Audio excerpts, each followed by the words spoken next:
Olá, amigos do Este Bordo, eu sou Victor De Franceschi e trago para vocês algumas notícias da Europa. You're descended from the builders of nations, from the greatest explorers, artists, inventors and innovators the world has ever known. Se você acompanha os tradutores de direita e agora o Este Bordo, você sabe que a França está em crise.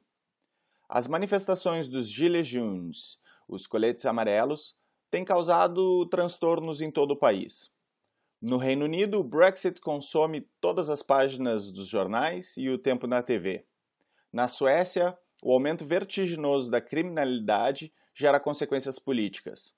Na Espanha, na Itália e na Alemanha, a crise da política migratória tem impacto nas eleições e revolta da população.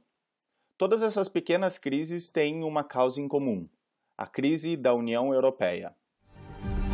You are the sons and daughters, the heart and soul, the living, breathing culmination of your heritage. Are you really going to let it all just fade away? Existem, na verdade, duas crises.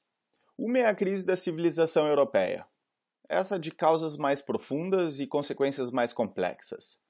A outra é a crise da União Europeia, essa mais perceptível, e pode ser observada na perda de poder da instituição e do pacto político que lhe dá sustentação, e, consequentemente, na dificuldade maior em implementar os seus projetos.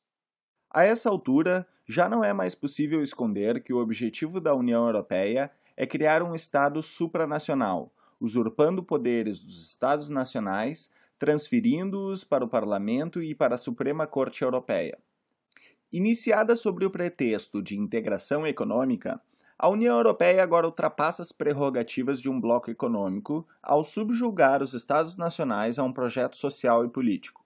O principal porta-voz desse projeto é Guy Verhofstadt, ex-primeiro-ministro da Bélgica e membro do Parlamento Europeu. In Italy. And what we have to explain to younger people is that the best way to defend their work, their job, their future is to redefine sovereignty on the European level and to try to defend their interest on a larger European scale. I think that if we don't establish the fastest as possible the United States of Europe, we shall not only lose the euro as a single currency, but we shall also disintegrate. A single market can disappear, and that means more unemployment, lower growth figures, lower industrial production in almost every country of the European Union. Ask to the young people in Greece or young people in Spain or Italy if they feel that they are protected by their nation state, by their national sovereignty. I don't think so. I don't think that the response is positive.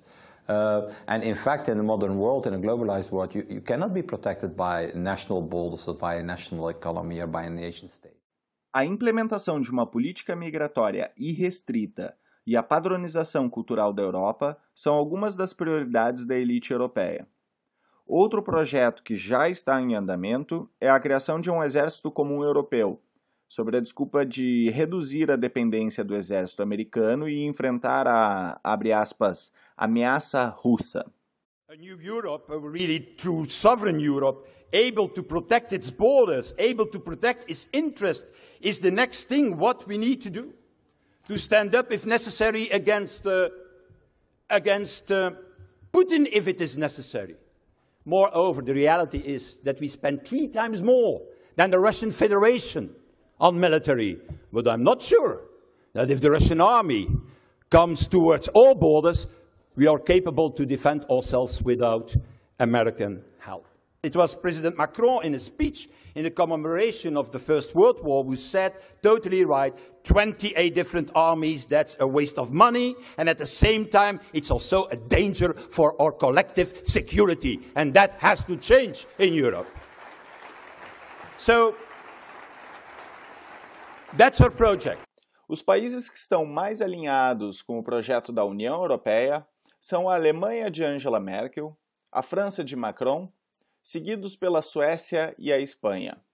Os países que fazem oposição a esse projeto, os chamados eurocéticos, são a Itália de Matteo Salvini, a Polônia, a Hungria de Viktor Orbán e pelo menos parte do Reino Unido.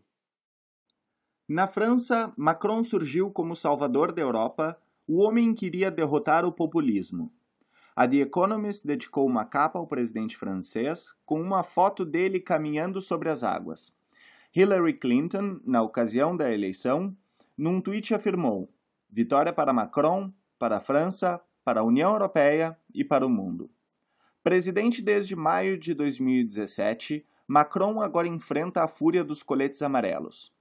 Formados principalmente por trabalhadores das classes baixa e média-baixa, com posições ideológicas tanto de direita quanto de esquerda, os coletes amarelos protestam contra a elite política do país e da União Europeia, a quem responsabilizam pelo declínio econômico e social da França.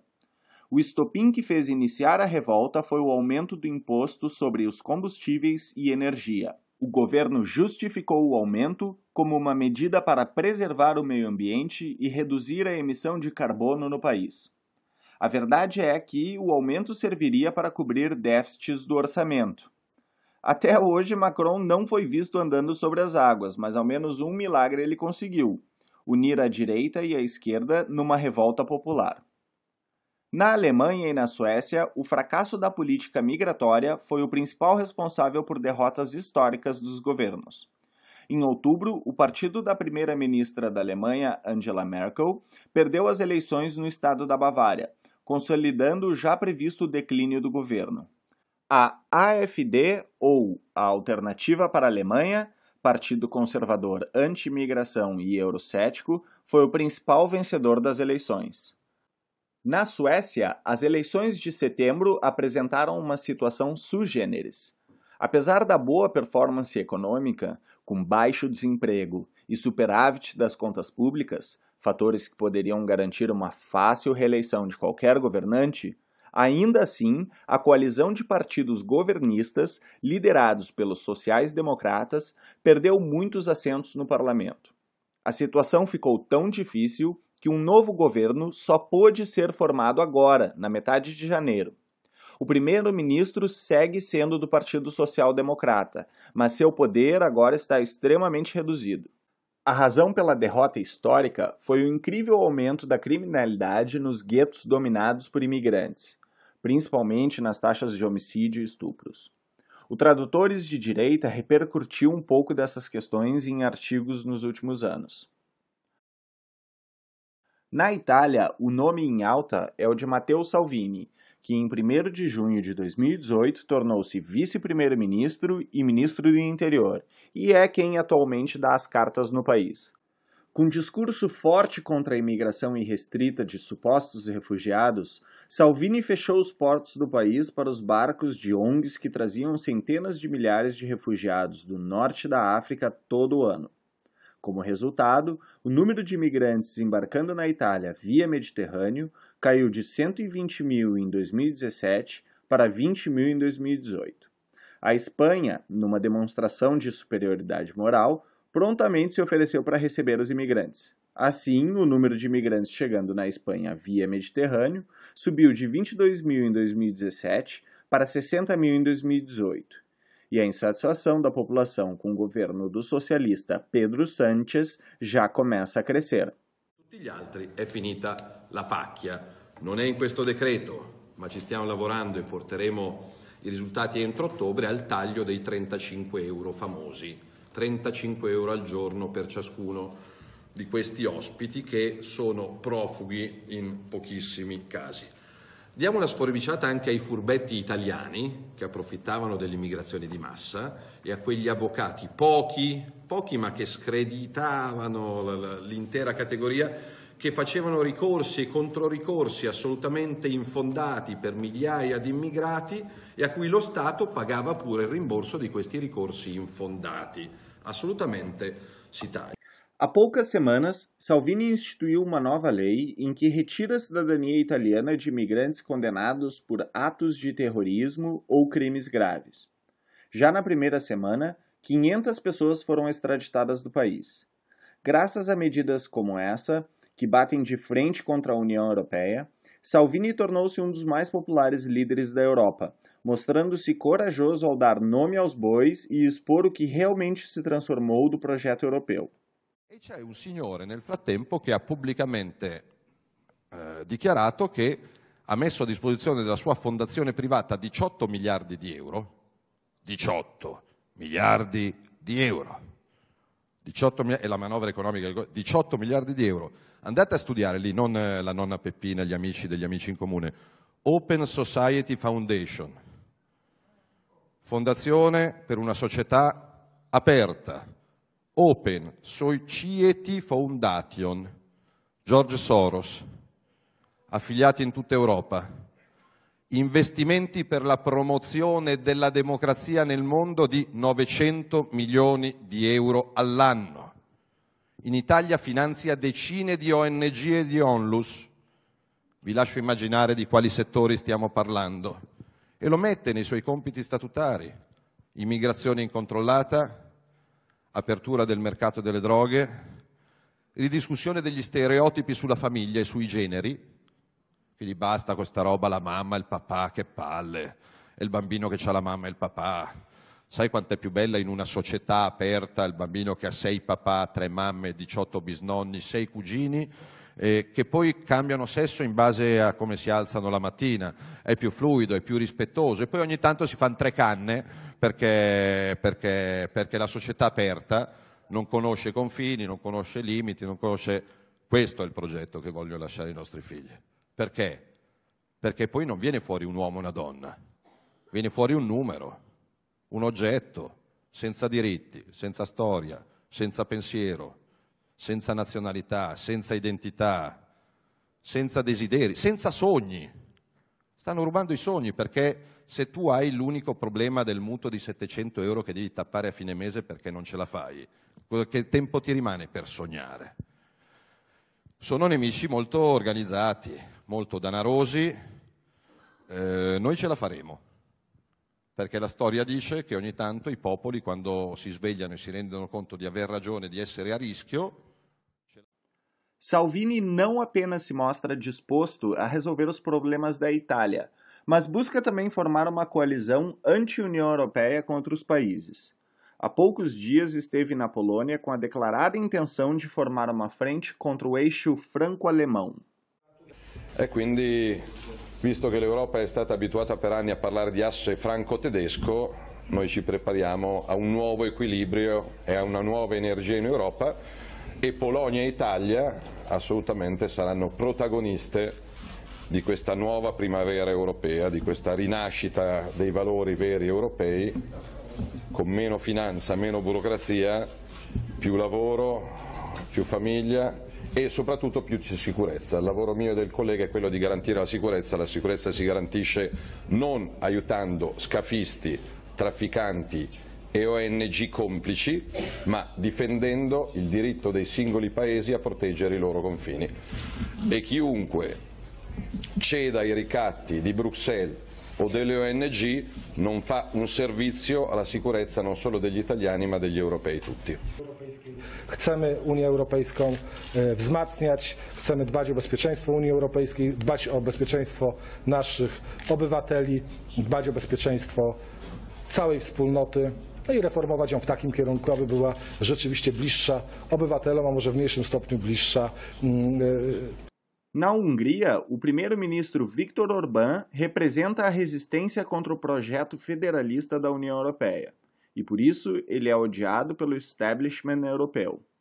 Magyarországnak az a célja, hogy az Európai Unió minden intézmény rendszerében, illetve intézmény rendszerén belül minden intézményben kerüljenek többségbe a bevándorlás ellenes erők. Első lépésként kerüljenek többségbe a bevándorlás ellenes erők az Európai Parlamentben, majd néhány hónappal később kerüljenek többségbe a bizottságban, és aztán a későbbiekben a nemzeti parlamenti választások eredményeképpen azt szeretnénk, ha többségbe kerülnénk az Európai Tanácsban is. Com a criação do Mercado Comum Europeu, que inclui a livre movimentação de bens e pessoas, países como a Itália, Romênia, Hungria, Polônia e Espanha e Portugal passaram por dificuldades demográficas. Uma boa parte da população jovem desses países migrou para países de maior prosperidade econômica, como França, Alemanha e principalmente Reino Unido. O economista de Oxford, Paul Collier, explica a dimensão desse fluxo migratório na cidade de Londres. Is London such a great success for the indigenous population? You know, the population of London now is no greater than it was 60 years ago. But more than half of the current population of London wasn't born in Britain. So something rather drastic has happened to the indigenous population in London. It's more than halved. So now that is a dramatic statistic. I can think of no other major city, no other capital city, where the indigenous population has more than halved in half a century. Ao mesmo tempo em que perdiam parte de sua população jovem, esses países passaram a receber grande quantidade de imigrantes de outras regiões do mundo, principalmente do Oriente Médio e do Norte da África. Com a dificuldade de assimilação, esses imigrantes são muitas vezes forçados a viver em guetos. Portugal e Espanha conseguiram contornar o problema importando imigrantes da América Latina, de cultura muito mais próxima. Os outros países, entretanto, sofreram uma radical mudança social e demográfica e assim viram ameaçadas as suas identidades culturais. A realidade é que, ao forçar uma integração e igualdade, o resultado prático das políticas de imigração da União Europeia foi uma nítida divisão entre população nativa e imigrantes. Ao contrário do enriquecimento cultural que alguns imaginavam, o que prevaleceu foi o confronto entre culturas. Eu sou Victor De Franceschi, para o Este Bordo.